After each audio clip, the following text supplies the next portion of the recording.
by storm.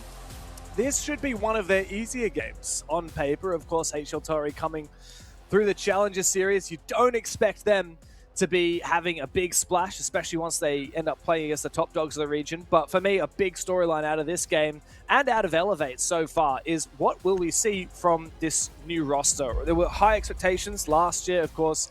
Elevate with their Brazilian roster with Psycho and the boys, they were very good. Although they did end up falling when it came to some of the most crucial matches that they had to play to qualify for big events. But of course, Elevate now dropping all the Brazilian players. There's a reason why they went and got Brazilian players, right? It's because the talent pool is much bigger in Brazil than it is here in Asia. So it's going to be untested. We'll see how these guys perform once we get into it. A really big fan here of the multi-target ban. Just like when you go into the unknown of a new team, new opponent, you want to take away some of the crutch tools that's available to them. And it kind of goes both ways. Same with the Kite and the Bandit, right? Simplifying that very first step. So I am also looking into here, long term, we're going to see the Clash ban kind of coming into play from either or both of these two teams, because that's an option where on defense, if you're struggling, you pick the Clash, life gets a little bit easier. Now, for the first round, Elevate defending up top floor in CCTV. You can call it a commando or server. It has many different callouts, but up top floor here, Night Haven Labs. They're hiding the Valkyrie, just proning on the floor, checking the camera, seeing where those drones might be coming from. And the reason why I do this is because you don't want to show your hand to your opponent. Of course, you get a Valkyrie, and they don't pick the IQ because they don't know you're playing Valkyrie. You can have a much higher success rate with those Valkyrie cameras and C4s to work together. Whereas if they see, oh, guys have a Valkyrie, be careful of C4s, don't be on soft floor, it kind of ruins that surprise. So that's why you often see pro teams hide like something like Kaid, Super Clash, Valkyrie. Very kind of important operators that you don't play necessarily all that often.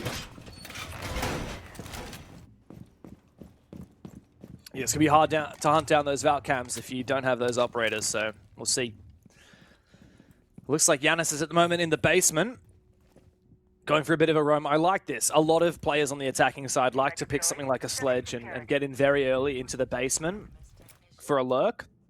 If you're just already residing there at the start of the round, you can catch people off guard, sometimes get a freebie. Otherwise, you can just maintain control, go for late round C4s, especially if we end up seeing the HL TAURI players in the building on the ground floor. Good opportunity for Yanis to then get on those cams and look for a nitro cell.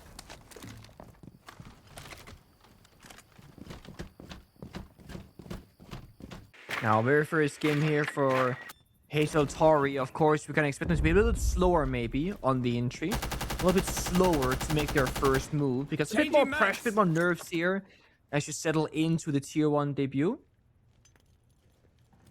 But so far, they're actually making pretty good pace. They got the main ball opened up, the Nate and the barbed wire, joining Catwalk. They're doing what we call a very standard default attack here, something that you see in ranked very often, and that's a good thing.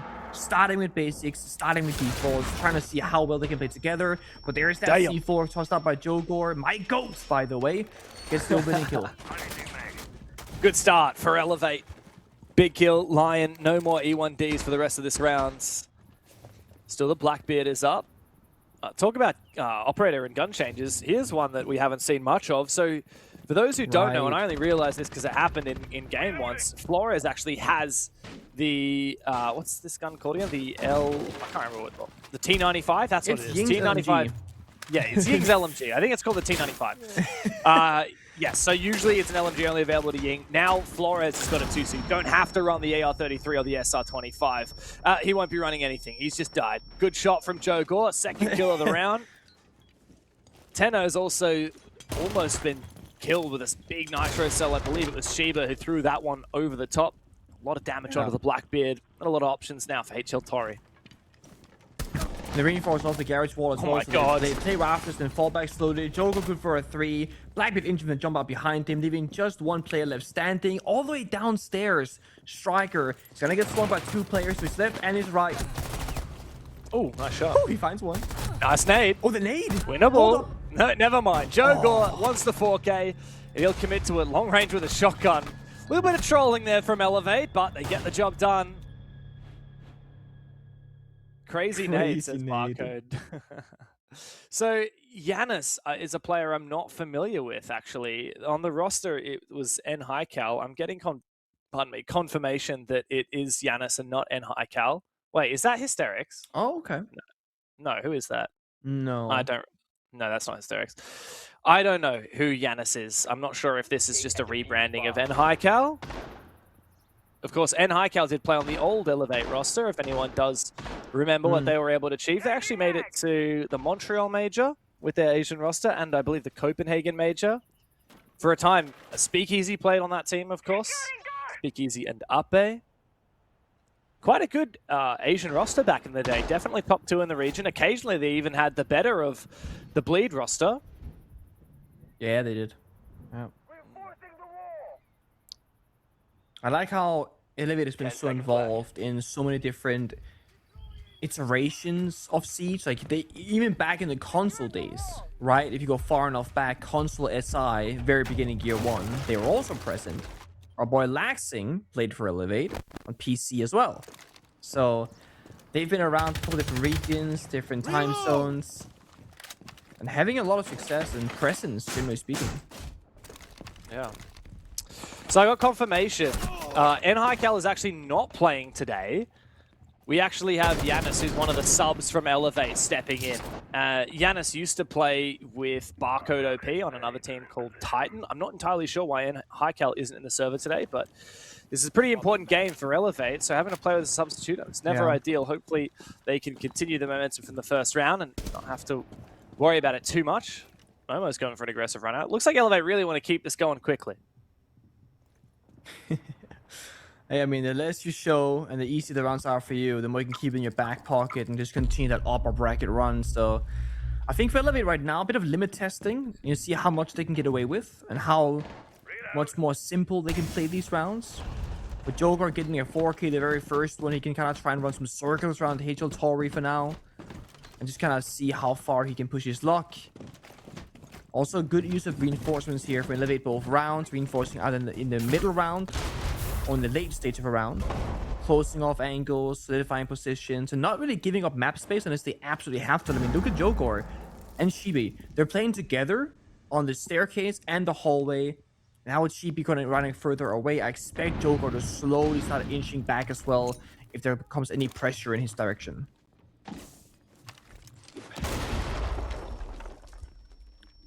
It's funny, Elevate just feels so much freedom to continue on this roam.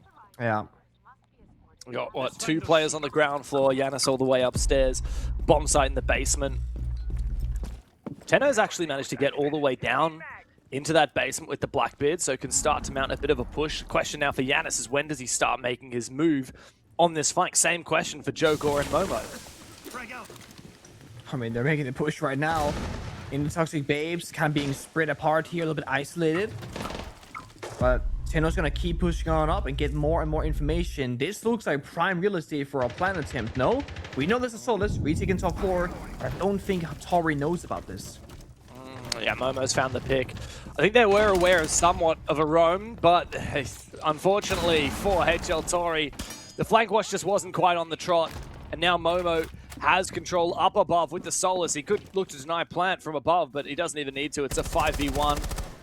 And they got a pretty good idea where Sunstrike is. 2 flashes and an AK. It's not the worst setup to try and clutch, but against 5 players ain't gonna happen. Shiba, massive shotgun shell. And a nice start for Elevate. 2 rounds. The second even more convincing than the first. Yeah. And I mean, the thing is, Elevate are just doing like solid stuff, but they're not getting countered. That's kind of a big issue right now is HL TAURI, they're doing very simplistic attacks, which again, not a bad thing at all. But when you're going for simple, you have to be near perfect because you're not throwing any curveballs, you're not catching anybody by surprise. That means that the things that you're doing have to be rock solid. They didn't lock down the flank. They lost 3 people to Momo and Jogor flanking from Games and Kitchen, the very same area that HL TAURI were in 20 seconds earlier. And I was looking down at the bottom right of the screen, looking, are they watching the drones? Where are the drones? I didn't see any of them really checking those camps. Maybe they lost all the drones earlier, didn't have any flank drones set up, that's possible. But then you got a dedicated player to hold that flank, because you can lose one guy to getting flanked and go, okay guys, we're getting flanked, turn around, fight back. They lost 3 people, and they didn't even deal any real significant damage back to those flanking players. That's a bit of a concern. But I think the big thing here, look at HL TAURI in the first 3 attacking rounds. Let them show us how they attack top floor, basement, and tertiary. And then look at the last 3 attacker rounds, and if they're going to make any adaptations or counters and have a much better showcase. Because for me, that's the eye test. Can they adapt and talk about the problems on the fly? Because that is a hard thing to do, especially for newer, less experienced team. Ooh, here's a Nitro. I love how aggressive Elevate want to play. They really want to dictate the pace. I think it's a great move, especially, like you said, a less experienced team. So HL TAURI fit that description pretty promptly. Keep up the pressure. There's no weapon quite like psychological warfare, especially against less experienced teams, right? And if you can make these players feel a little bit of imposter syndrome, think, well, what are we doing here? We're playing up against names like Elevate and Weibo, Fury in this league. You can really affect their ability to play at their best. Jogor's been great so far, 5-0. He's playing a pretty pivotal position. He can continue to stall out that breach as well. He's got info to protect himself as well, so he can continue to just watch that bulletproof camera. Yeah. Just stalling things out. Again, if you freeze the wall correctly, you're stalling for give or take 36 seconds. Jogor shoving bottom garage window. I feel like this is Jogor getting a little impatient, going for unnecessary swings in the doors, and aggression punished again by Teo below. Shibi with a good C4 to Sunstrike. HL TAURI, best position so far. Highest chance of success they've had in 3 rounds. Momo still has quite a bit of map control up above, though. He's likely to feel some pressure pretty soon. Actually, it doesn't look like HL TAURI are looking to clear him. They actually just want to go horizontally. Barcode able to finish off killers. Now, that's a player you want on the top floor, right? Ram. But no, he goes down, separated from the rest of the team. Elevate, maintain control. Hoxless getting aggressive. What is that? Just in the middle of the bomb site, prone on the ground. Shibi finds 2. There's now Shadow, who's got to finally finish this off. For HL TAURI, 1v3, not looking likely. Wow. What a round. Okay. There's something about the proning in APL. Like, someone's been talking. Someone's been saying, guys, did you know that proning is like a free kill in half the gunfights here? Try it out. It is the 3rd BO3 where we're seeing various players take these prone fights and come out absolutely victorious. Time and time again. Now, what do you do if you're HL TAURI? What if you meta just prone the floor? Just do that. Yeah, I mean, operator bans, it's going to be Clash, really. Okay. We didn't see a lot of Clash. Just preventing it from being abused. I said this like 3 rounds ago, right? Like, the crotch operators, you can kind of predict it and call it because, let's be honest, the way that HL TAURI is struggling right now in the entry department, if Elevate were to bring out a Clash, they would never make it inside the building. So I feel like this is like a precaution they have to take in respect. In similar fashion, I think they banned the Kite and the Bandit because they refuse to be stuck outside the breach with no way in. Because that's embarrassing, it sucks, and they don't want to be able to play the game. And I think that's good. Again, for a new team, I think you should be doing this. Problem is now they're getting stalled out, peeking against, Azami Kiba barriers. They're getting stalled out by mute jammers on their drones. In the late round, they're having to deal with, smoke, mirror, and meanwhile, so much information for the defense because of operators like the Valkyrie and the Pulse staying in that have been abused pretty well. So, look, it's the curse of banning operators. You ban one thing, you've got to play something different. Reloading. Yeah. And for Elevate, look, they banned the Monty, which is the classic catch-all. You get rid of that Monty, no one can just crutch behind it if you're not feeling that great. If you just want to simplify around. And then you get rid of the 2 big hard breaches in Thermite and Ace. Now, HL TAURI have got to run a Maverick if they want to make a big hole in a wall. And if they're going to run a Maverick, then they're probably going to get made to look silly by the mirror. Yeah, it's actually quite awkward to get any kind of a breach off from this wall now with the mirror there. Oh, nice shot, though, from Sunstrike, taking down Momo himself, playing through that mirror window. Good kill. Can HL TAURI convert the numbers advantage, which they failed to do last round? That's the thing, right? Opening kill is amazing, but can you convert it into an actual round? Things can go wrong very quickly, but I like the IQ pick here. Get to stabilizing, countering the Valkyrie camps, the C4s, the pre-placed ones. understanding what kind of game of siege that we're currently playing. And they're also starting to anticipate this early aggression. This is 2 rounds in a row now where they have caught somebody. It was Joe Gore previously. This time it's Momo. But the question is, what happens in the second stage of the map? Because right now, they're just entering the building, they're droning. Once they start having to fight around the contested area, that's where I'm getting curious on how they're going to pick that apart. The thing about HL right now is that they're playing very far spread across the map, right? We're always seeing somebody on the bottom floor, one guy solo fighting the breach unnecessarily, Joker shuts him down. And now we're back to a 4v4, but people on the roof still. And this round is going from pretty good from HL to pretty rough. Oh, I didn't really know you can destroy that to enable the angle. A little bit more deep there for Joe Gore. The Grim revealing Barcode's position, but he's just going to hold down the line. This is very awkward for Sunstrike trying to make his way into IT, but he does so. Shibei's found 2 big kills though. Oh, third one for Shibei. Elevate are running rings around HL TAURI. What a play from Shibei. 4-0 for Elevate, and this isn't even their damn map pick. No, I mean, if this is going to showcase what's going to happen in this BO3, then it's just a matter of how quickly Elevate can put this one to bed. It's a shame because HL TAURI, again, they actually get a pretty good start to the round very often, but they get stuck. Again, they shut down Momo here, then they go and breach the wall, they survive the C4s. That is actually phenomenal stuff. But then they're, I'm going to use the term AFK, and I don't mean it in a literal sense, but they're progressing the map, right? There's a guy on the roof, there's a guy in kitchen, which are just these 2 areas of the map where you're not really going to progress inside the building or progress the round at all by being in those positions. You have to start worrying about catwalk rafters, go meeting, go into connector, or attack Aqua. Because the way that Night Haven Labs works in a casual, ranked, and professional setting is that top floor bomb site has 4 primary areas that you need to worry about, right? You have meeting, IT breach, garage/catwalk, and then Aqua. The way you want to attack top floor is putting pressure on 3 of those 4 areas and getting that kind of pincer move where you're attacking from different areas. HL TAURI, they get the main breach, then they go on the roof. And it's like, well, you don't have garage, you don't have meeting, you don't have Aqua. Elevate know that you're not inside the building because they have the default cameras alive. So I want to see them apply a bit more pressure here on the map. And if you're a little bit worried because, again, it's your first time playing Pro League Tier 1, right? If you're a little bit worried about getting the building, play the shields. 10 on the Blackbeard right now, for example. That's good stuff. If you're worried about information, play stuff like Twitch that can both give you information and shut down the cameras for Elevate. Because IQ's not a bad operator, but no one's going to go into the building to kill the Valcams. So what is the IQ actually achieving? That's the kind of questions that arrive in my mind. Yeah. Well, the Blackbeard certainly follows that line of thinking. I wonder what they're cooking with the Amaru as well. Sunstrike's just outside at the moment. Like you said, we need to put pressure on 3 of the 4 main ways to access the bomb site.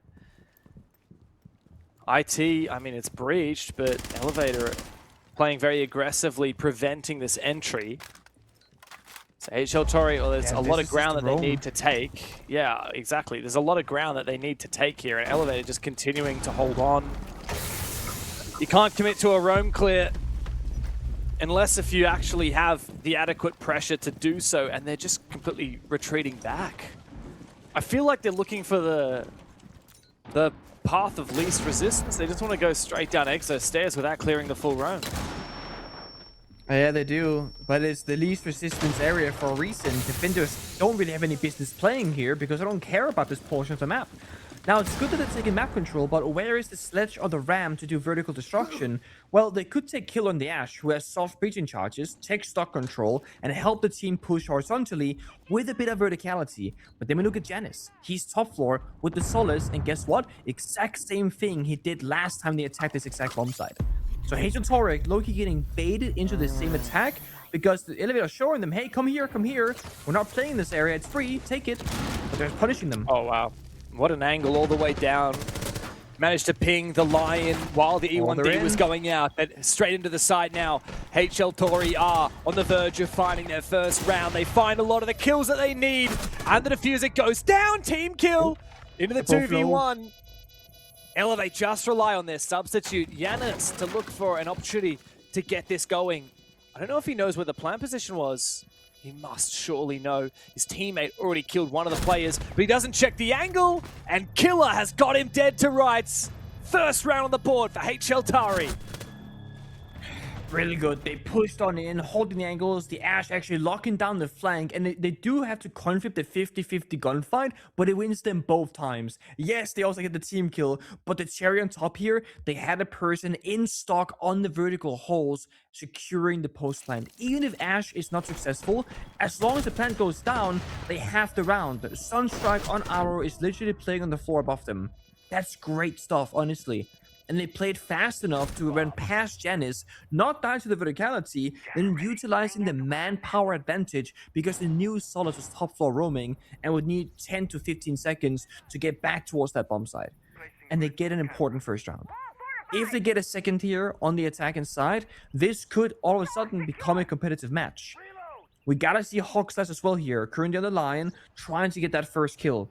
Because that is the mental obstacle that I think any player is going to have, whether you're a veteran who came back from a break, or whether you're a new player.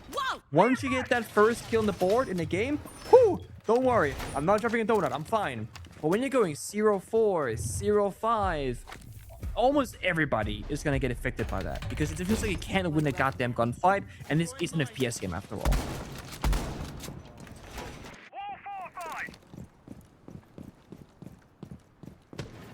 One more round and a half here for HL TAURI to look for their second attack, but attack is not the worst on Nighthaven Labs. I feel like a good team would expect 4, maybe at worst 3 rounds of attack on Labs.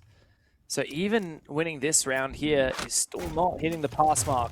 HL TAURI, she is feeling a lot of pressure, can't afford to go on cams while he's exposed to the roof above him. Looks like HLT have a lot of options of how they want to enter the building and start putting this pressure on Elevate, start getting closer to the bomb site, but they can't quite decide what they're going to go for. You see Elevate, they're doing this, they're kind of like fanning out. One person play Aqua, one play Kitchen, one play Garrett's Door. We'll hear them either shooting down those barricades, we'll hear them running outside and get an idea of what exactly is happening. HL TAURI with another rotation, starting below, going above, going below, but there it is. They get caught off guard. Shibe with the pulse scanner catches one player. Another opening for Elevate. 5v4, and now they can just kind of play sheltered positions. They don't have to play more aggressive any longer because they got in that one pick that they wanted. Or they can keep going.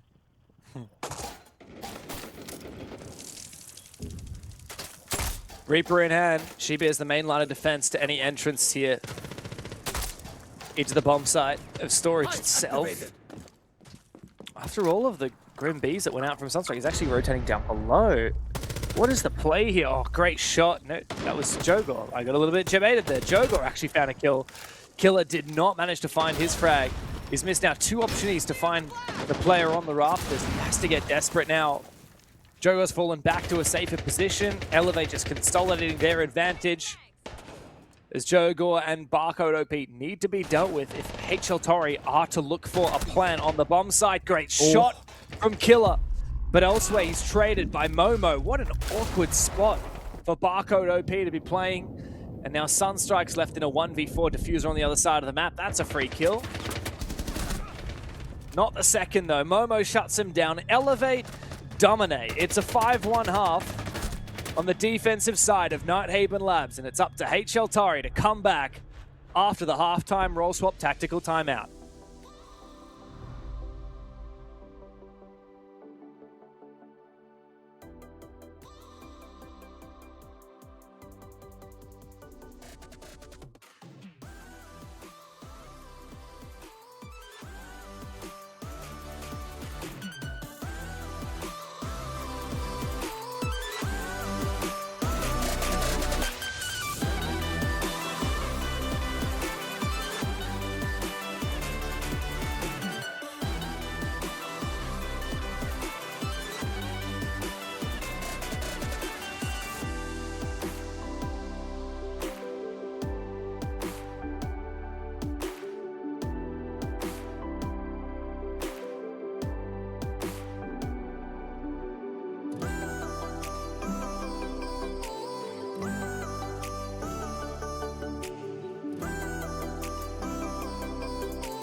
And we're back. So, 5-1 for Elevate, huh?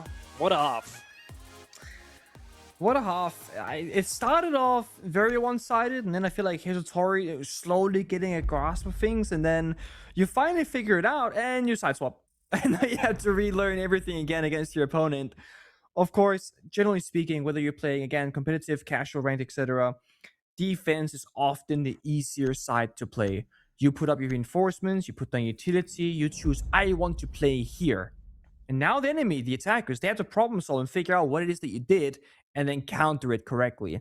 So I do feel like TAURI, if they've done some good strat work right now on paper, they do have a better chance on the side swap. The only issue that happens now is it is an attacker favorite map that you're playing. So it is going to be not easy, but easier.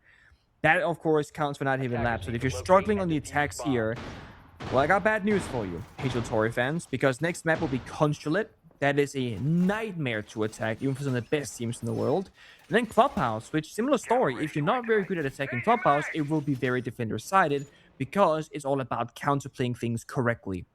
Elevate, they have done a great job at putting some obstacles in TAURI's way, whether it's been the verticality, the Valkyrie cameras, the C4, or the shared aggression. Now I'm curious to see what TAURI will do in response. They've banned the Thermite and they've banned the Monty. Thermite, a little bit unusual, but it does make sense, right? You get 3 extra thermite charges, and that can actually breach everything on top of that you want. Outside IT wall, catwalk wall, and connector wall. That is a one single breacher's job. When you then ban the Monty, or the Thermite rather, sorry, you kind of have to pick 2 hard breachers. So now we're seeing Hibana and the Ace, for example, which is limiting the attacker's flexibility a bit. Funny, you remember in the first half where we saw the Valkyrie go downstairs, I think it was Yanis, and just make sure that no one was fast entering basement? Well, we've now seen Momo just fast enter basement. Made a bit of noise with a shotgun, but it didn't matter. There's no one nearby. Jogo is also going to free kill. I haven't decided how we're going to say this name. Is it Chatomintz? Chatomintz? Chat? Chatter? Chatto? Chatto? Chat? What was it? CHQTTERMINC? Yeah, that's what you should say from now on, every single time. you should think about that point. Yeah, I can't wait to. Sunstrike's going to go down, gets a bit starstruck himself as Shibe shuts him out. Tempted to make a little bit of a move here. Shibe might actually have the timing. Gets in deep, bit of damage on the Tenno, but doesn't find the kill. Doesn't matter for now, but Joe Gore's been found. Oh, hello, what's going on? Oh. Killer just sprays down 2 of them. I didn't see what happened, but out of nowhere, 2 players from Elevate will fall. They tried to get aggressive, it didn't work. Killers found 3 kills in the round. Octus will fall as well. Barco and Shibe finish off the round. Elevate have match points. A round that started off very quickly, then a comeback attempt there from TAURI to just losing the round regardless. It was, again, a good attempt at a shutdown. Killer with the double kill, shutting down the Aqua push. Phenomenal stuff. But they lose Catwalk Rafters, they lose IT Breach, they don't have the Crossfire, and they maybe might have swung a little bit too wide, not waiting for Elevate to actually walk into those bombs at doors and crosses. This right here, round winning play. Then right here, the round losing play. Didn't get to stabilize. Elevate are surely making this one a fast one, because they are rushing around on defense, going for spawn peaks and fast plays. And on that first attacking round, I mean, they were in the building in the first 5 seconds.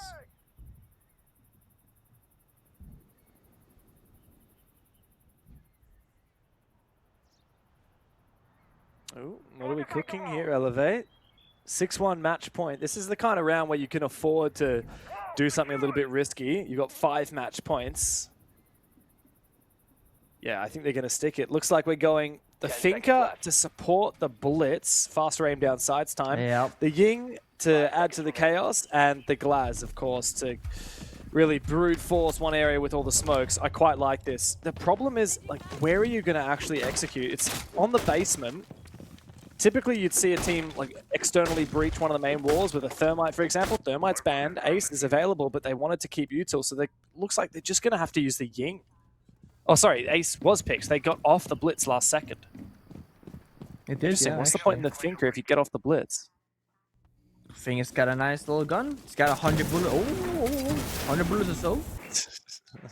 Can also finger boost if you get injured, of course, globally across the map. can actually help with Ying because you get a flash reduction and instant cleanse. So you can actually team flash, pop the finger, then you get unflashed for your entire team. Fun fact. Oh, Tenno did not die early. Never mind, he died early. The Skopos, one of the best operators to be in that position, because when the Skopos is looking at its second shell, it can see through the smoke. Now the second shell has been taken out as well. The Candelas go through. Glaz spots out the Goyo. It's an easy free kill. The second one almost comes up. Wait, the plant was denied at the last second, or at least half second denied. Wow. Well, at least the numbers advantage will surely lend a hand for Elevate to finish this up. It's all up to Killer. He finds 2 kills, 1v2 now. He's got the diffuser. It's winnable. Shibe still has 1 Candela remaining. Jogor's playing shotgun, and he gets all up in his face. What a way to close for Jogor. It's the former Daystar star player who leads the way for Elevate for a dominant 7-1, the first map of their APL campaign. We'll be back for map 2 after this.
they've come out windmilling like an Englishman looking for a scrap. But talking of a scrap, Pino! If he goes uncontested and the kick goes cold, that will be devastating. The grenade goes through, that's the swing! Cyber and Bullet are able to get one apiece with the kit so far away, and Canadian down upstairs. Cyber, wow, that was special.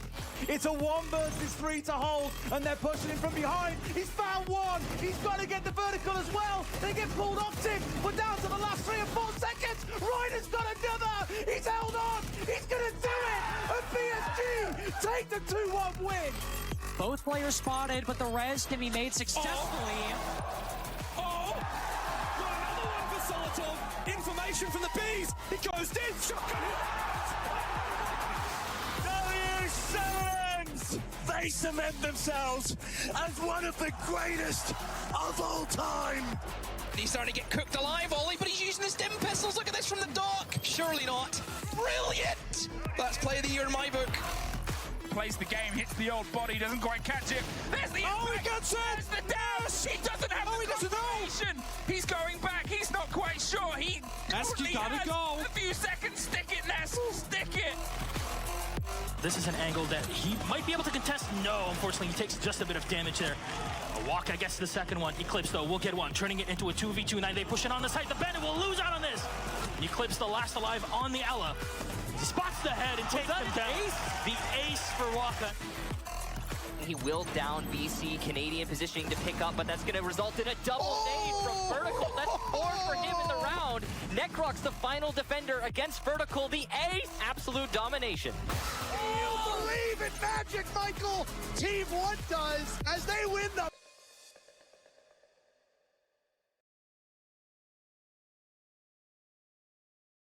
He gets in just in time! It is Apex Norman! They are the best that this region has got to offer.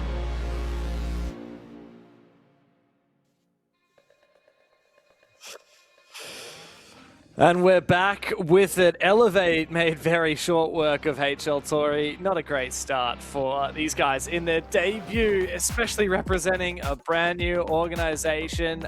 It's a tough start for the Thai roster.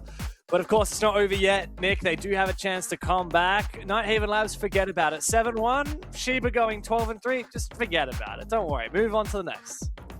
Yeah, it's a bit of a blur, that whole Nighthaven Labs. So it's about looking forward now into what's Consulate instead, and not worrying too much about the past, but looking and locking in towards the present, and with that also the future. TLDR, Elevate, ran circles around Hori, and they didn't, or HL Tori, completely mixed the letters there for a second. Hori. But new... hey, it's a new team! Get in your Team Liquid, Alienware, your Face Clan, your G2 Esports. I'm learning, okay? Together. Give me more long names. I love this. We have Chattermints. That's a nice long name. Can we get some more long names, please? I want long team names as well. Can you be my enemy? Esports? That's a good long name. Last time we had a long name, aka the first BO3 today, was Speakeasy, and he didn't have the G5 or the 5G in his name because it was too long. So do you want long names or do you not want long names? Make up your mind, man. Look, it depends if I'm feeling masochistic or not. Of course, we're getting into it. Map number 2 is straight up and ready. It's Consulate, and it's where Elevate wanted to take us. So after a 7-1 domination on the first map, it's up to Elevate to get the job done. HL Tori look to make their comeback here on Consulate. Now, I'm not sure about you, James, Def Mata, Stewart, but I peep the Twitch chat on occasion during these breaks that we have between maps, right? And I saw people fighting in Twitch chat, and I gotta step in as like the unk, okay? There is this person in Twitch chat that is accusing Momo of cheating because he has the Pro League stream on his second monitor. And I'm just gonna go out there and say there's a delay. Okay, you cannot just open twitch.tv, put up the stream, and then stream snipe your enemy in Pro League. There is a delay built into it. They're like a whole round and a half behind. Also, he's doing it blatantly on camera. Like, obviously, Momo's not sitting there stream sniping on camera. Like, come on, dude. Okay, and there were people in Twitch chat saying the same things, you know, being very helpful, being very nice. Thank you guys for helping moderate that situation, right? Nobody's cheating here. Okay, we're chilling. I just wanted Look, to get that. there have been cheating controversies in Pro League over the years, but never from watching the Twitch stream because, like you said, it's always delayed. No. Always delayed. Yeah. I recently did some community casts of the Challenger series, and for like 20 seconds, I forgot to put a delay on my stream while I was observing. And immediately someone was like, hey, dude, you got to add a delay. And I immediately stopped the stream and restarted it with a delay. Bit embarrassing, though. I've been doing this for long enough. Yeah, I mean, the thing is, right, I feel like whenever you get to be a seasoned veteran, whatever craft it is that you do, it's the small, simple things that'll slip. I really find that to be the case because you're so used to things just working a certain way, or maybe even being done for you if you have producers, for example. I did the same thing when I was covering a coach stream once where I get a clean feed link, and the clean feed doesn't have a delay, and neither did the tournament because, you know, rather, how does it work? All right, I guess it had delay, whatever. Can be but you delayed. can leak the clean feed. It can. Yes. But you can leak the website for it. I accidentally leaked it because I did like full screen or whatever, and people are like, we saw that. You gotta fix it. I was like, sorry, my bad. Yeah. Yeah, it happens. It happens. I feel like we just finished casting the Soul's Heart versus... Who'd Soul's Heart play? Soul's Heart versus Daystar match on Consulate earlier today. They played Consulate, right? Oh, I've seen so many rounds. Weibo played Consulate as well. Is this our third Consulate today? They did play Consulate. We've been gaming Consulate today, yeah. Yeah, we've been hella Consulating. We've seen a lot of Consulate today. We've seen a lot of different ways of playing it. Weibo really gave us a masterclass in how to hold on the defensive side. APL TAURI are slowly peeling back the layers of this defense, reinforcing over these positions, giving up ground to elevate. As long as they buy some time with it, it's worthwhile. Yeah. And this map is going to be a lot more compact and, you know, defender favored, so it should be a lot more difficult for Elevate to just run into the bomb site and take these gunfights, especially without playing the shields currently. But they have made it a little bit easier for themselves, banning both the Tashanga and the Smoke. This is also the second time today we've seen both those operators banned together on Consulate. Fun fact, actually. And APL TAURI responds, took care of the Ying, and the Dokkaebi, of course, playing into both the roam clear and execution of those operators. So Elevate gonna have to respect, I think, the map a bit more here and just go step-by-step process, which they're doing. Meeting breach, admin office is cleared, and now floor is turning about top of spiral for that longest portion. They can slowly start working towards that bomb side. Barco's DMR can get in and active to clear out the Kiba barriers as well. Ooh, here's a nice deep angle there for Yanis. Momo's waiting for a flank down below. Now, Killers is the only one with a Nitro cell that would want to be down below. They're really cautious of this roam. There is Chattermint downstairs near the server stairs. Perhaps he's the one that they're aware of. Barco does find Tenno on site. A second kill now. Chattermint makes his way up the visit stairs, but a moment too late, and he's caught off guard by Chibe. Sunstrike in a 1v3. Barcode on the ground. Yanis finishes off the round. The substitute for Elevate gets the job done. It's a dominant start to Consulate on the attacking side, no less. That is, you know, again, Elevate the second they get into a we are ready to execute position. They say 3, 2, 1, Lion Scan, push on in, and it's so good. And when you go for execute, obviously that's where you're going to be letting go of that flank watch or the flank drones. So really well-timed flank by APL TAURI, but Elevate have such snappy communication. The moment you start firing a bullet flanking them, everybody turns around, immediate trade back. They get down that diffuser, they push deeper, they get Sunstrike by top yellow. No mistakes, no gaps from Elevate. Clean, precise gameplay, and to make it even better, they got the opening pick on the roam right before execute. So they had that 5v4, again playing with numbers advantage. And that has probably been the biggest struggle for APL TAURI. Almost every single round on Nighthaven Labs, whether they were defending or attacking, they would lose a member incredibly early. And it just makes a difficult round almost impossible because you lose either important utility, lose an important voice in the team or position in the team, then you gotta go start working towards plan B. And the less experienced you are, the less good plan B you're gonna have, or plan Bs you're gonna have essentially. Whereas if you Elevate, trust me dude, Joker lives on plan Bs. He will say, guys, let me play shotgun this round, let me go over here, let me just try and figure something out. He literally does not care about plan As. I don't know if that is it a plan B or is it no plan whatsoever and he's just good at improvising? I was like, I'm just figuring it out, guys. I'm not sure what I'm doing. But if you I don't know what what you're I'm doing, they said how on earth would the enemy know? Great minds think alike. Oh my god. I like this. So downstairs defense from HL TAURI, and just look at the way Elevate have so quickly pivoted. They found their gap. They're sending it on side. Hoxless will trade back Giannis, but Barcode is deep inside of the bomb site. He's got a good position. Now they're baiting them back into the objective. Oh, he missed his chance to take down the Thorn. Finally, Tenno will fall, though. A C4 kill for Killers will not be enough. Diffuser is on Barcode, but I don't know why Jogor's still exposing himself in the hallway. Diffuser can be planted as long as Elevate have enough players to cover. Killer's making his way forward. Good kill for Momo. And Chatament's the last one standing. Barcode to cover. And Momo will do so just fine.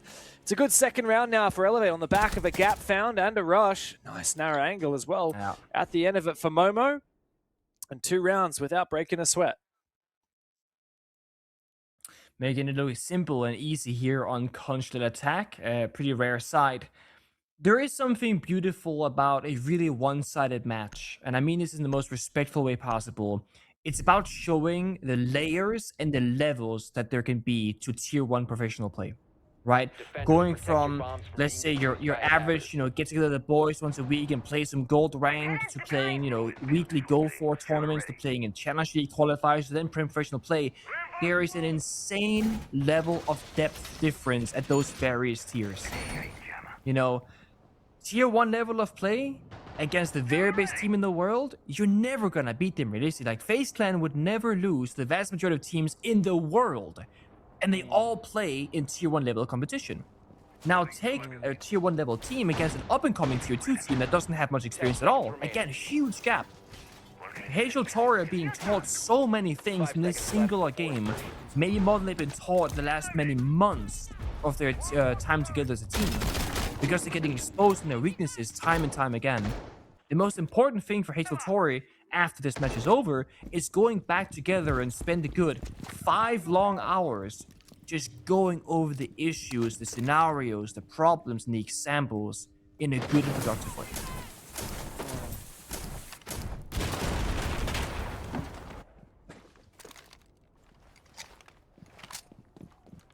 So a lot of droning brought to the table here by Elevate, not only the default drones, but by Twitch and Brava. Can be hard to get through all of that with the mute on the board. Of course, Brava and Twitch can both counter mute depending on how they're placed, but often the interaction works the other direction. I think the main priority here for the Twitch would be the Goyo. The main priority would be the Malusi's Banshees. Malusi herself has now been found. I don't know how that's been allowed to happen. Shibe finds a kill. Oh, big Nitro. A lot of damage, but doesn't matter. He gets the last laugh anyway. He's going to get swung here by Killers. He will. The Killers finds the kill and traded back immediately by Jogor. So at the end of the exchange, Elevate have taken a hell of a lot of map control and found a 5v2 advantage, brought back now by Chataman, but traded again. Barcode repelling down from top spiral. Sunstrike in a 1v3. Doesn't have info. Thinks the plant's going down. He would be wrong about that. Is being watched. Oh, beautiful angle from Giannis. Perfectly covered. Sunstrike, not too happy about that. And Elevate, 3 rounds. Again, just untouchable. And I mean, the trade game is phenomenal from Elevate. I mean, they will lose a player somewhere and they kill 2 people right back. They never play from behind. They never play lower in numbers. Never a gunfight does not go their way. As I said, they're there immediately with someone else making up for it. It's really good siege all across. Utilizing simple tools but highly effectively to get these results consistently time and time again. Oh my god, they banned the Goyo. Tashanka, Smoke, Goyo ban. They really do not want to get stopped or stalled out anywhere on this map. And on the flip side, HL TAURI, they banned the Flores. Interesting. What's the plan here for HL TAURI? They couldn't get into it. He really is watching the feed on his second monitor. I guess he's watching to see what happened last round and figure out what went wrong straight away. I feel like we don't see that very often. We don't. Interesting. I mean, There is an interesting note about the whole stream. Like, it is delayed, it's not live cheating, stream time, whatever. But there are things you can find out from the VOD that you might have missed yourself that can actually help you. But this is the same thing for a coach. Like, a coach can sit back and watch the official broadcast and be like, oh, I saw a Valcam that we never talked about in the voice comms. You call it tag timeout and you can go. And that, technically speaking, is completely allowed as far as I understand, always has been. You can just not watch the live version of the feed. Of course. And the live version of the feed is not something that is accessible to the players anyway. It's not like it's not accessible to the public. The only one that has any kind of control over the live feed is, of course, the production team that's running the broadcast, and they're feeding it to us, so we're casting it as it's happening, and then the delay is added before it goes out to the stream. Nothing wrong with watching it back on stream to then figure out if you know, like you said, something you missed last round, a particular piece of utility that you want to call out for next round, something you want to counter, maybe a position of a player. It's fine to keep your eye on that. And yes, like you said, that's so typically what happens with coaches during online games. But of course, it's not something you want to rely on, because you can't do that if you do get to a LAN event. You're required to put your phones in a special box, right? How does that work when you're at a tournament? Like, does the admin come around and say, all right, everyone, phones in the box? Yeah. Phones in the box, but also, even back home here, right, it can be a bit distracting. Maybe Momo is like, I don't know, the attention span god, and he doesn't get affected by this. But most players, if you got a second run of the video playing, you're gonna be unfocused looking there sometimes, you know, daydreaming, not thinking about the current, you know, game at hand, etc. Maybe right now for Elevate in an easier matchup, that's not gonna be a problem. But if you slip with your attention span and focus in a very highly competitive match, that can make or break these small moments in the round. Momo's very locked in now, though. He heard the flanker from Library's side. Chattermint looking to get active, but just finds a couple of drones, falls further back. Elevate, they got their eyes on the vert downstairs in Piano and Loppy, looking to go for this CEO attack. They got the Amuro as well, with the Grim Bees. So they're gonna Grim Bee, deep CO bomb side, block the verticality, hold the flanks, Amber in and plant. That's the plan. Oh, wow. I don't know how that kill was found by Joe Gore. Tenna's gone down. A big play to kill with the Azami going down. No more util late round for a retake, especially on that CEO window. It's nice to get that Azami keeper barrier on there if you're going for a retake. But yeah, plan is still possible. Problem is, with Yanis going down, I'm not sure Elevate have the manpower. Yeah, Grimpy cover, nomad plans. Last guy holds the verticality. Technically possible, but... Oh, yeah, they're inside. They get one. Oh, they drop yellow, actually. It's going to be a Gara hook rush from Joe Gore. Here. Yeah, they are. And Joe Gore is actually backstabbing. He used his Gara hook to get in on the other side of the map. He's now affected by the Dreadmine, Shibe, and Barcode together, looking to go and execute into sight. Sunstrike comes to life with the M870. Puts down the backstabber of Joe Gore. The Thorn Traps are dealing all kinds of damage. Sunstrike in close range finds the second kill. And now Barcode is the last one standing. Chatterman, a C4 over the top. Sunstrike still has that shotgun. Barcode needs to keep a distance. He's got a great weapon for long-range engagements. He's got the diffuser as well. Doesn't have a lot of chances to plant here.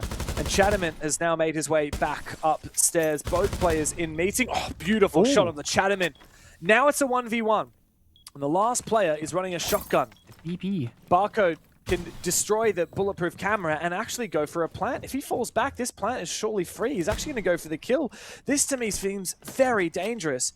He's going for a close range plant. What he doesn't realize is actually giving a favor up to the shotgun on the other side by making it a close range engagement. And so HL TAURI will win the round and find another defense, or their first defense here on Consulate. That range is crazy. Well, bro, I mean, to they be may be fair, plant by the half window. health on Joe Gore. yeah. First of all, Joe Gore ran into his arms. Yeah, and secondly, look at the health bar. Barcode is half health. Oh, not Joe Gore, sorry. Barcode is half health. So the range, I'm not sure about that. But also, if you want to be critical, right? You didn't shoot the bulletproof camera until the 1v1. And second of all, you only punched it. When you punch a bulletproof camera, you shatter the visual, but the audio works perfectly fine. So you need to shoot the BP to remove that audio cue.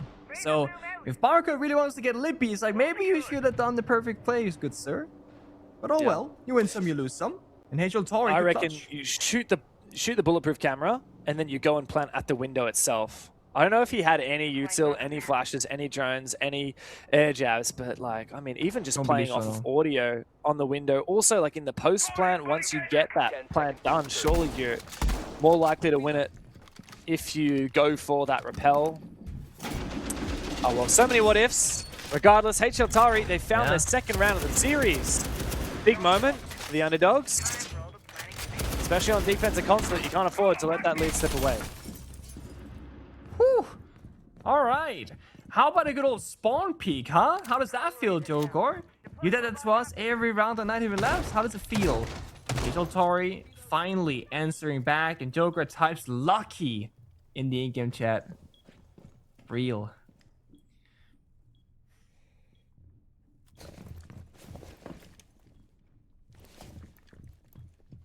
Interesting. You don't often see this extension, especially from someone like a Frost with a deployable shield, above the bomb site in Expo. It's about to get droned out here by Barcode. Come on, Mav. Yeah, very nice from Yanis. I don't see a lot of Mav on Consulate. I feel like we should. I also don't often see Mav used on soft walls, but people forget how quiet that is compared to, you know, breach charging or opening it with a secondary shotgun or something like that. Frankly, I don't feel like we see a lot of Maverick in general these days. I mean, obviously we got the Kite Bandit ban being pretty frequent, which makes it a bit of a null point to bring the Maverick. But even people would rather struggle with the Thermite and the Bandit and the Sophia and Capitaling downstairs to deal with it instead of playing the Maverick. I think too many people died from C4s in recent history to want to try that again, maybe. I'm not entirely certain. Yeah, this is an interesting hold, like you said. Oh my god. Oh no. Unlucky. Got a little bit too ambitious, a little bit too early, and Killer will die. Nice from Tenno. He's actually thrown out a Thorn Trap. They're worried about more aggressive plays coming out. And so Elevate will watch their flanks, but now Elevate mostly have control of the side. Momo is in deep. He's taken down Chatterman, all up to Tenno now on a retake. He's pretty exposed. And he finds Janus. Almost finds a second, but Momo gets it across the line and Elevate mop up what ends up being a pretty cut and dried, straightforward round. Definitely straightforward. As the Spike getting spawn killed again. Like, they're not too phased by losing a player early. Not too phased by having numbers disadvantage. They say, you know what? The plan hasn't changed. This right here, Jiggle stabbing the corner right there might have been the round winning play. Thermite steps in, baits the Frost to shoot unknowingly, and then Sheepa behind him gets the kill. If they just walk in and Frost gets 1 or 2 kills, I mean, then they have verticality, they deny them to push directly, they have numbers advantage, like that's a huge round. Instead, they got a bit baited. Attackers have located a bomb. Good job for Barcode. Seeing a Thermite main have that mechanical kind of movement.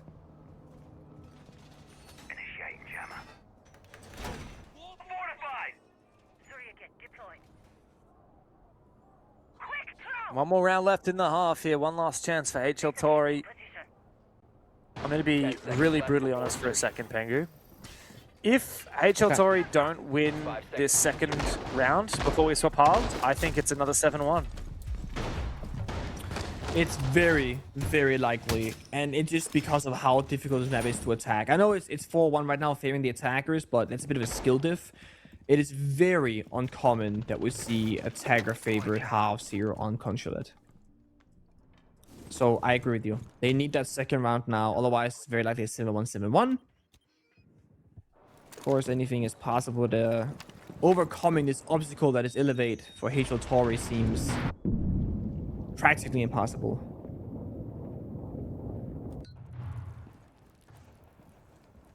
One last chance for Elevate to flex their muscles on the attacking side. Very patient they have been, but Sunstrike actually gets a little bit aggressive. Must have seen something with the pulse scanner. I think he maybe made a rotate outside. Yanis thinks that's pretty funny. There's a little bit of a laugh in the chat. I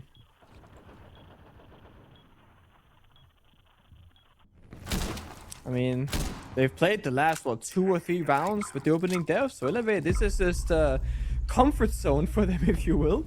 Yeah, they still find their way. 5 out of the 8 rounds we played before this round, Elevate died first. Sorry, got the opening. Yeah, Elevate got the opening kill. So this is actually not a common occurrence here for HL TAURI. They've done pretty well, and they've now converted to a second. Hey, maybe there's a chance here. That's gotta be Hold the phone. Surely, 5v3. This is a very tough task now for Elevate. 5v2, but the plant's going down here from Shibe. Momo looking to cover. The C4 is a little bit too late, but the plant does not go down. It would have been a 1v5 post plant had he stuck it. But Sunstrike down below with the shotgun. I just don't see any universe where this is plantable. For Shibe, he ends up getting taken down by Hoxless. Now it's a nigh impossible task for Momo, especially with that pulse down below. The only safe place to plant from the pulse is on the hard floor just to his left. But if he did plant there, he would be completely exposed to the hatch above him. In this case, he's exposed to both above and below, and he will fall. HL TAURI managed to find a second round of defense. We move into the second half with our halftime vibe check.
Back into it. Killers has himself on his second monitor. I was about to come back in with a real serious introduction, but no, not at all. We got the little sunflower and we've got Killers with his beautiful little smile. Oh well, we're back into it. It's concert. The second half is underway. HL TAURI move into their attacking side. It's good to see some high spirits from HL TAURI after what is a pretty hard series so far, right? 7-1 at Human Labs. They get a 2-4 side now. Starting defense. So they're going into their attacks just now. It's going to be a very difficult upcoming couple of rounds. And again, Elevate, big respect here, Ben the Monty. Again, an operator you can crouch very easily to get into the map and do the roam clear and whatnot, forcing HL TAURI onto stuff like the Blitz or the Blackbeard if they would like to play the shield ups, which is much more difficult, much more vulnerable to damage taken and dying while doing so. Elevate starts downstairs in the basement, and they're actually going to play Castle. Maybe get a bit of a roam game going, close off some angles, maybe even play Piano Hatch open for fallback, who knows? We'll have to wait and see what they show us. I love a good extended fallback holds. Oh, the RAM is scary though. Have you noticed, I don't know, I do wonder what it's like in Europe, and also you play in a very different rank to me. But I feel like a lot of the time, the third operator ban in ranked, sorry, the extra operator ban that comes out in ranked, sometimes second, sometimes third, depending on what bomb site is up next. But often I see the RAM. On any map with verticality, people just love banning Red verticality. Does that happen Yeah. as well in Europe? Very common. The way that the rank bans go right now is very often it's either gonna be like a shield or a half reach your first ban. And then you're gonna go, as you said, like if it's like you're expecting the second bomb set to be a vertical one, jump then you out. ban the ram immediately. Oh boy. That's a Wow. jump out. More barricade break, and like inside it. the building he goes. He's safe.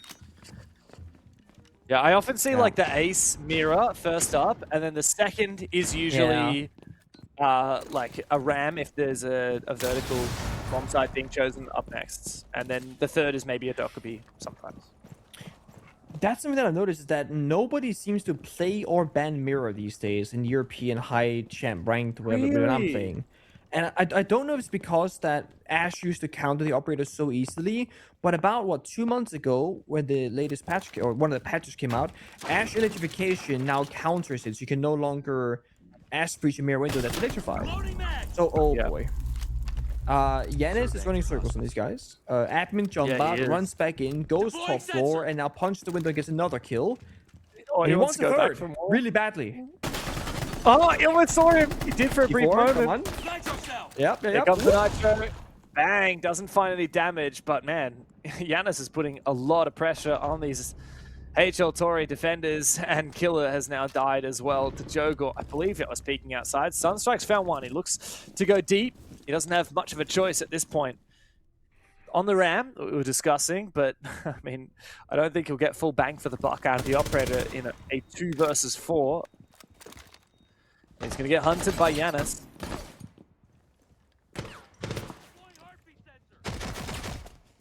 Yeah, with this fight in the roam game right now, I mean, the bomb side, it's in the basement, but that doesn't matter. It's about Visa right now, taking those gunfights, Sunstrike on half health, Joker closing in, pulls above vertically, gets another kill, Janice. A demon from above, literally playing everywhere on this map. Momo gets the final one. And this is exactly why you said the second round of defense could be the last round that TAURI will get today here on Consulate, because attacking this map, especially against Elevate's aggression, is going to be incredibly difficult. Yeah, it is, man. 2 more chances for HL TAURI. It's going to be a rough slog from here on out. Step 1 is just deal with this aggression, right? Yanis jumping out. Not only that, but he found his second kill as well. First bullet headshot, by the way. Timing could not have been better. And then he found a third one through the floor. I mean, this is some perfect pulse play. Talking about operator bans, maybe HL TAURI going to get baited into banning the pulse as well. But man, you can play that kind of a role on a number of operators slightly differently. You know, for example, the Solus, which Yanis is on now. The Valkyrie later as well.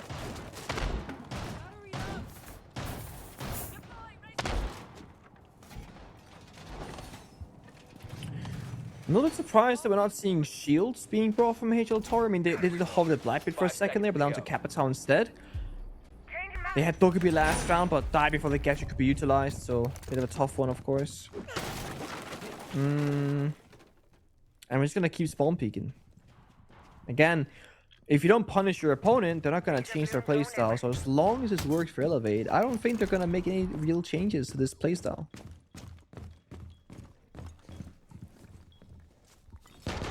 No reason to. Keep up the aggression, keep HL TAURI on their toes. Align and Nomad, a good force suppressing that aggression, but I wouldn't have mind seeing something like a Dokkaebi, even a Solid Snake. We talked earlier today about how the Solid Snake is really good on areas where you can repel and then quickly dart between the different elevations to get more info. Damn, that Nitro hit him half of Hoxler's HP. Oh no. And he's gone out again.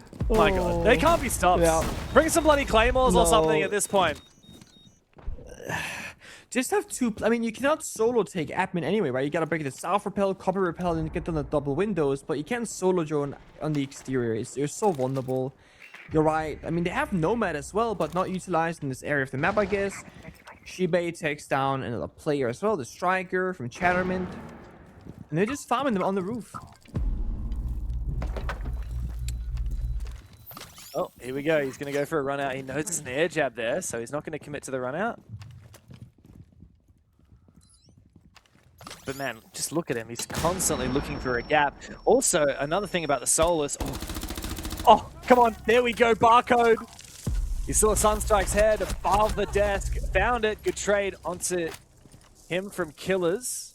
The one thing I was going to say, another little bit of info gathering the Solus brings to the table is, oh my god, whenever Hoxless uses his E1D on the Lion, Giannis will actually be able to see where Lion himself is. Oh, now they're just going to get more aggressive again. And another kill with the shotgun for Shibe, puts it to bed, and now HL Tori have no second chances. A double kill at the end of it for Shibe. Giannis is having a laugh, and HL Tori now have a real gargantuan task ahead of them. It's 4 match points for Elevate. I mean, it's the matter of where would you like to go next for Elevate, and then do the same thing, right? Jump out the admin window a third time, see what happens. I mean, it's 2 for 2. And again, these small things, it's very important that you communicate with your... Oh, he missed the one tap. It's very important that you communicate the last round shenanigans. And guys, be cautious. They jump out this window, they spawn peek here, they're playing aggressive. HL Tori not really expecting the things that are happening, obviously, in the server. Not bringing the claymores, like you said. Not air jabbing off with Nomad in those exact areas. It has been a tough attack and half so far, as expected.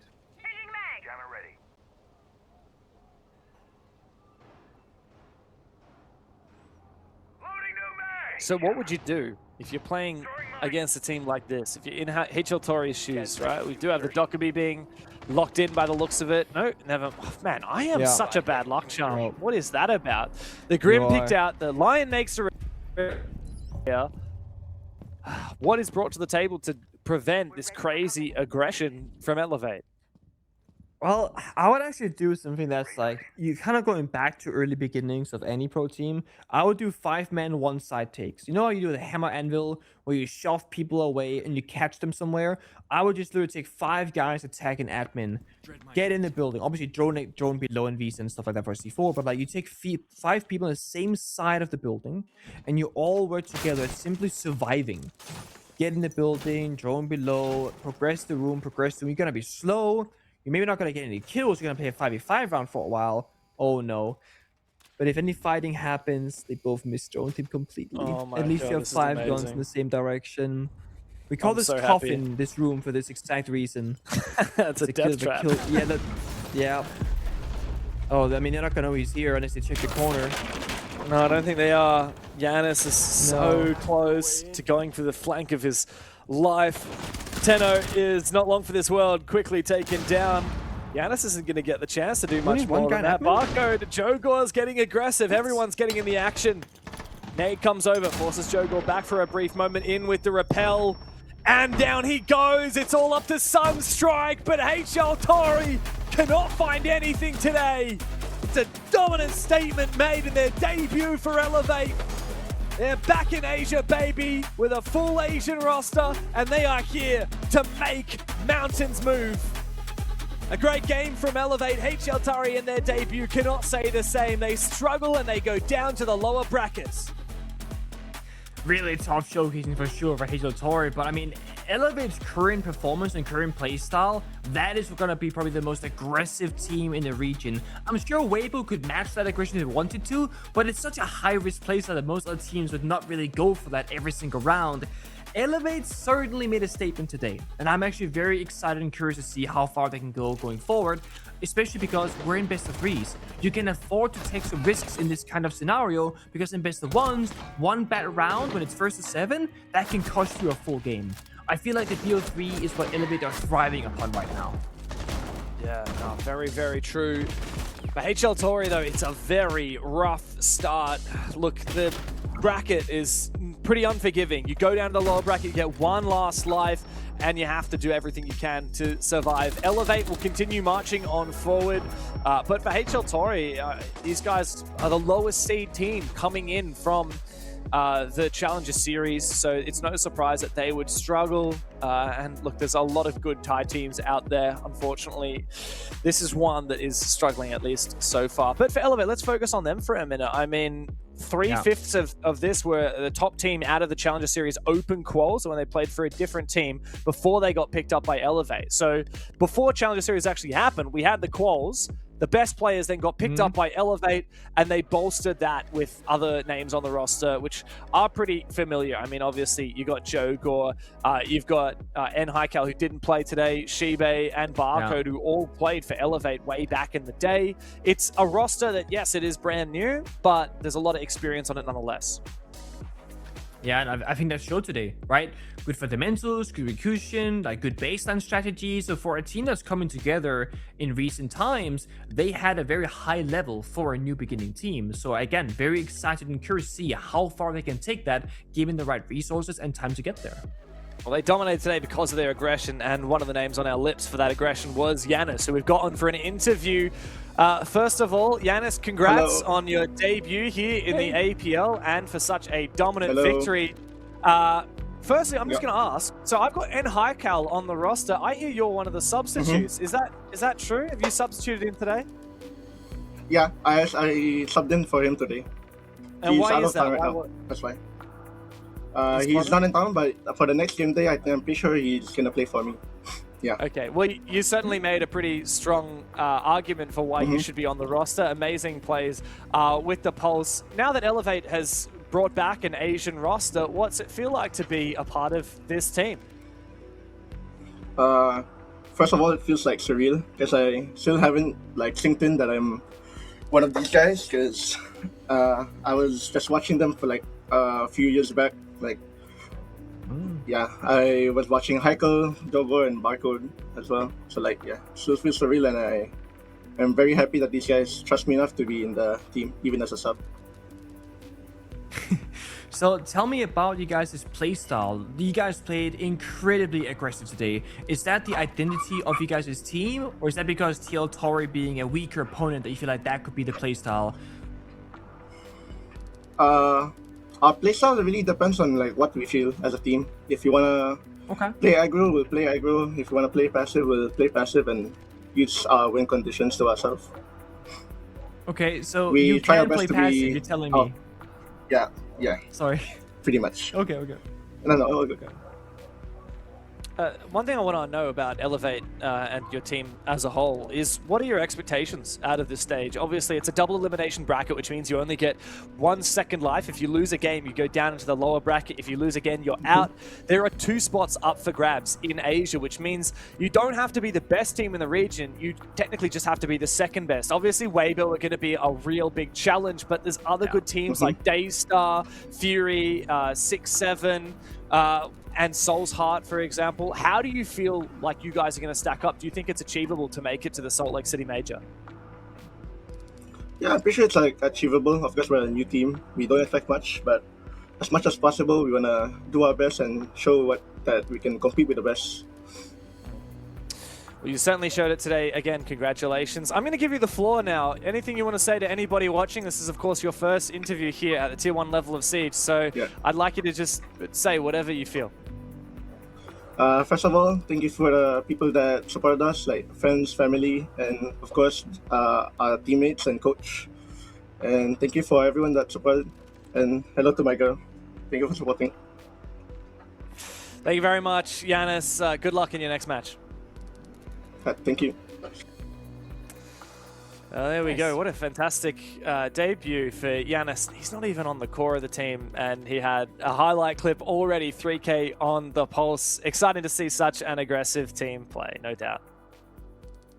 Yeah, it was very exciting. As he said himself, actually, they will play off how they feel and what is necessary, so they can play the fast aggressive, they can play more slow and more falling back style. I'm curious if that's true, because watching them play today, yes, there's discipline, yes, there's teamwork and cohesion, but the second the game got boring, in their mind, they started swinging like crazy. That could be utilized by better teams saying, let's just hold the angles, let's swing us first. Well, you know who else was swinging like crazy today? It's our MVP of Playday 1 here of APL Asia, Playday 2 of APL in Kickoff. And yeah, it's none other than the old Napier himself. It's I9 from Soul's Heart. And man, he was unbelievable. 10 multi-kills. 10 multi-kills. What kind of a bloody stat is that? And he did it while playing the Solid Snake as well. This guy remains one of the best in the region. Absolutely. I mean, the consistency. He actually had 3 separate rounds where he almost 1v5 essentially. There was a Solid Snake round that we just saw in the clip there. Then 2 Blitz rounds on Consulate where the round is lost in the very beginning and he brings it down to like a 1v1 or a 1v2 every single occasion and somehow just finds kill after kill after kill even when the round is over. You see it right here. Great performance from I9, and yeah, like we talked about plenty today, it's great to see teams really embracing the new operator Solid Snake, and it really takes a player like I9 to show it off to its fullest capability.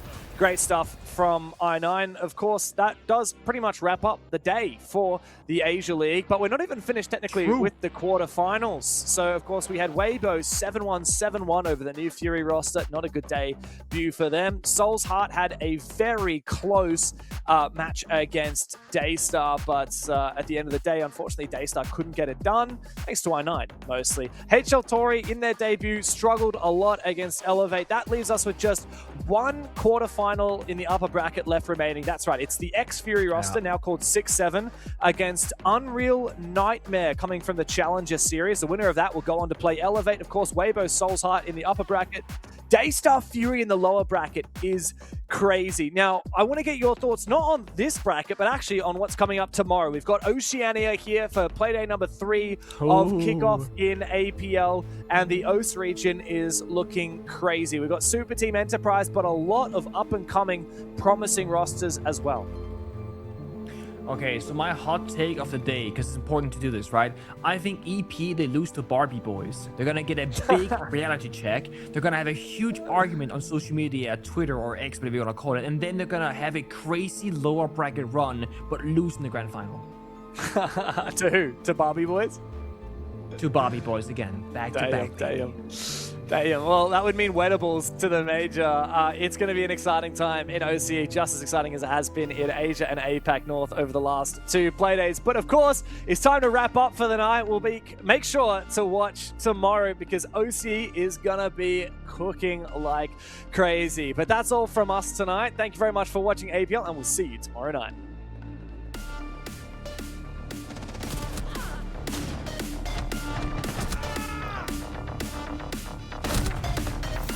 Hoggers. Oh, let's go.